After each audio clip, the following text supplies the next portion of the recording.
Hi friends, welcome to my channel.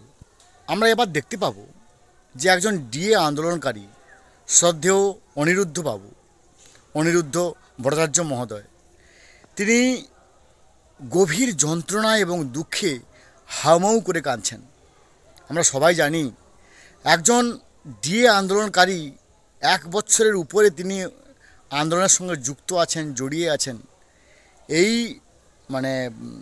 Pension holder উনি বাড়িতে বসে থাকতে পারতেন, পেনশন যথারীতি উনি পেয়ে যেতেন, কিন্তু তবুও ডিএ আন্দোলনের স্বার্থে উনি অনশন শুরু করেছিলেন। কিন্তু উনার এই ভারাক্রান্ত শরীরে তিনি আর টানতে পারলেন না।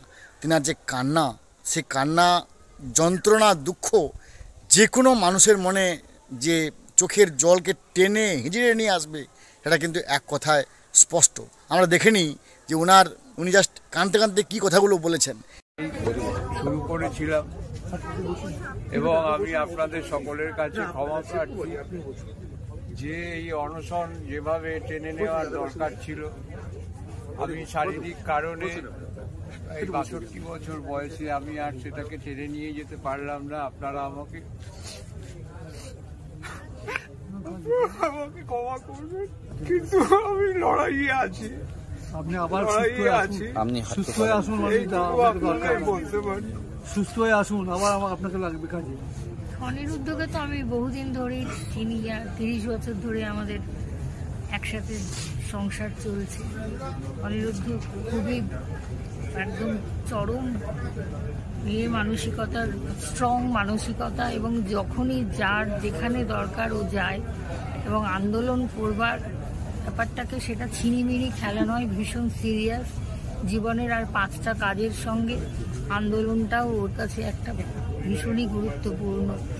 আন্দোলনের সঙ্গেও কোনো কিছুর আপোষ করে না। যেখানেই যখন যে আন্দোলন ওর যেটা প্রয়োজনীয়, যেটা মনে করে, সেখানেও ছুটে যায়। সেখানে হয়তো অনেক সময় সংসারকেও অবহেলা করতে হয়।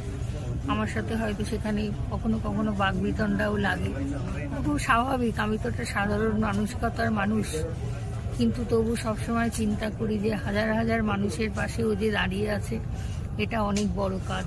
হয়তো এককের জন্য এটা না করে 10-এর জন্য যদি করে, সেটা যদি কোনো কাজে লাগে, তাহলে সেটা অনেক উপকার হবে মানুষের।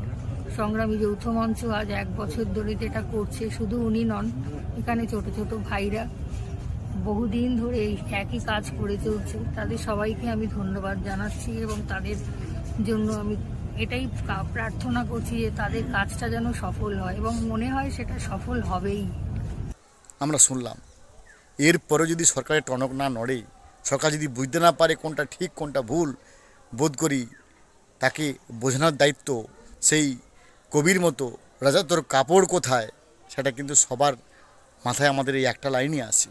ভালো থাকুন, have a good day, thanks.